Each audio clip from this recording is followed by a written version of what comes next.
cliche goes, and just because it is a cliche doesn't true. The remarkable thing is that in both these cases, we are better off to be patient.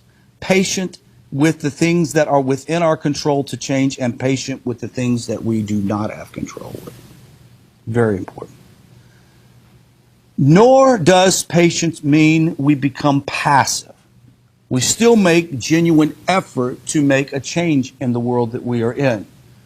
Being passive about something can cause to frustration and inaction, and inaction comes to not making change. We have this concept of tikkun olam, to repair the world that we're in. And having too much patience or inaction does not bring about change. And it's very important for us to look at that. In those moments when I'm good at being patient, I restore myself to here and the now despite the pressure to go somewhere else.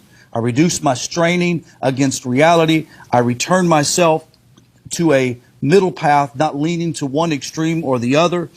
I'm not inactive. I'm not fanatic. Because that way I err by negating the powers I've been given. Limited though it may be, not veering to the other extreme where impatience or chaos and destruction reign, nor do I veer to the side of impatience and lack of doing. Now, what do we do to practice this? We talked about this. We'll continue to talk about it over and over.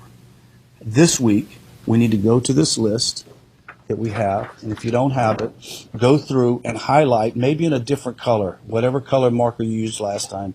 Use a different color marker. Find patience on here. It's going to be in bold. And then look at all of the negative character traits that would go against patience or positive aspects of patience. Does it make sense? Go through that.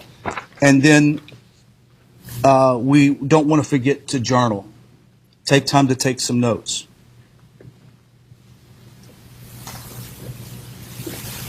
Get a mantra.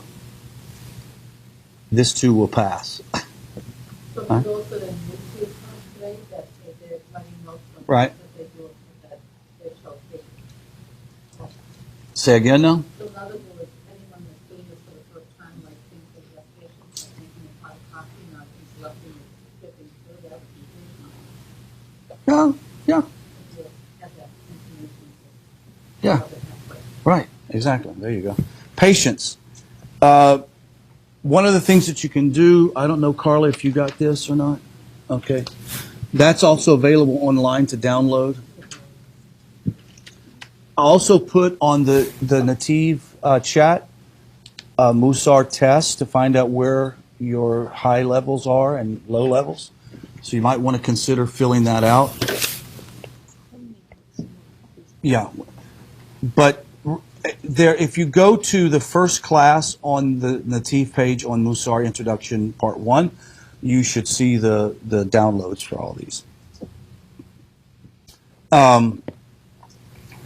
So the idea is to have a mantra that you say, whatever it may be, this too shall pass, or everything's in the hand of Hashem, or, take a breath, chill out, it's all going to work out. Everything's going to be fine. Whatever your mantra is.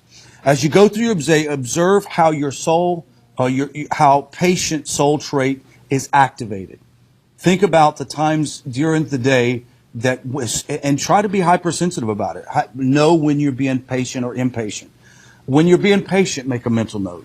Impatient, obviously you want to start practicing patience. Action. If you tend toward too little patience, look for opportunities to wait. For example, by selecting the longest checkout line, or by letting other cars go ahead of you, or let other people in the checkout line with fewer items go ahead of you. Somebody did that to me the other day. It made me feel so good. I had 2 items, and it was funny because it was a lady. She had a cart full, and she said, "No, go ahead." And I said, "Well, thank you. You're so kind." She goes, "I'm not that kind. It's raining outside." I said, "Okay, well." She was frugal, but it was by pouring cats and dogs. So I'm not that kind. It's raining outside. Okay, if you tend toward too much patience, look for an opportunity to ask for what you need and start a formulated plan to take action. You'll come back to this plan next week when you practice enthusiasm, which will be the next one. So the whole idea, let's say, for example, you are at a a retail outlet, and you go to ask the clerk for some kind of assistance and help, and the clerk is rude and condescending. Is it patient to ignore all that, or is it practical to go, excuse me, I'm a grown-up person.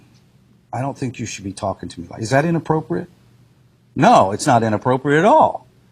Right? Go back to that being false humility. False humility, right, exactly. So it's nothing wrong with going, excuse me.